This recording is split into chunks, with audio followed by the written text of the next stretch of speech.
Equation जो आप complex number में भी पढ़े हैं, और कॉम्प्लेक्स नंबर में 11th क्लास में पढ़ाए थे complex number and quadratic equation. अब आप क्वाड्रेटिक इक्वेशन 10th क्लास में भी पढ़े हैं, नहीं पढ़े थे? पढ़े थे। तो वहां से भी आप बेसिक चीज आप यूज कर सकते हैं। वहां आप पढ़े होंगे, वहां आप दो तरह के वैल्यू निकाले सीखे होंगे।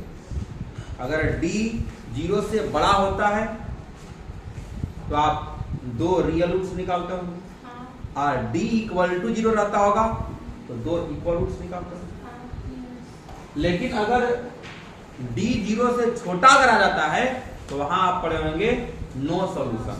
उसी को 11th क्लास में पढ़ाया गया था, इमेजिनरी रूट्स आते। तो हो सकता है अगर वैसा अगर आ जाए तो उसके लिए आपको बताया गया था बेसिक कॉन्सेप्ट में क्या चीज, आयोटा लगा। वही यहाँ देखिए सवाल आपको दिया हुआ है।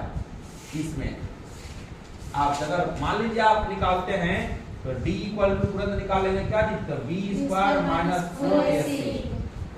अब यहाँ से देख लेंगे हम लोग, तो a का वैल्यू यहाँ पर कितना है 1, b का वैल्यू कितना है 0, 2 कौन बोली, और c का वैल्यू कितना है यहाँ पर 2। जैसे आप इसमें पुट कीजिएगा तो देखिए d का जो वैल्यू आएगा b का स्क्वायर हो जाएगा, यानी कि 0 का स्क्वायर माइनस 4 गुने a का वैल्यू है 1 गुने 2।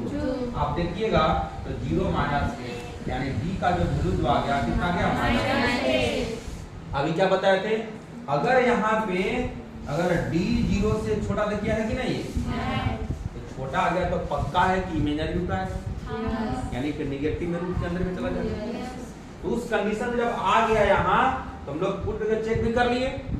अब इस बात को बनाइएगा कैसे, तो यहाँ देखिए, यहाँ अगर मान लीजिए x स्क्वायर इक्वल टू आप लिख दिए इस बात को कितना, तो -2 राइट साइड में दिए इसको, टाइम बदल गया।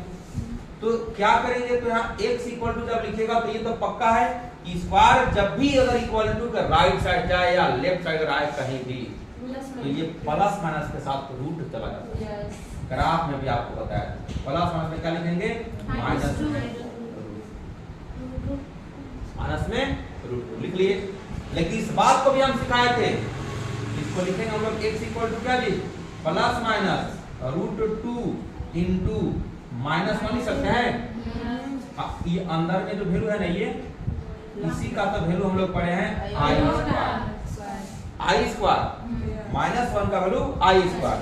तो जैसे आप इसमें पुट कीजिएगा x इक्वल टू, तो प्लस माइनस हो जाएगा √2 और गुने यहाँ हो जाएगा i। इसी को हम लोग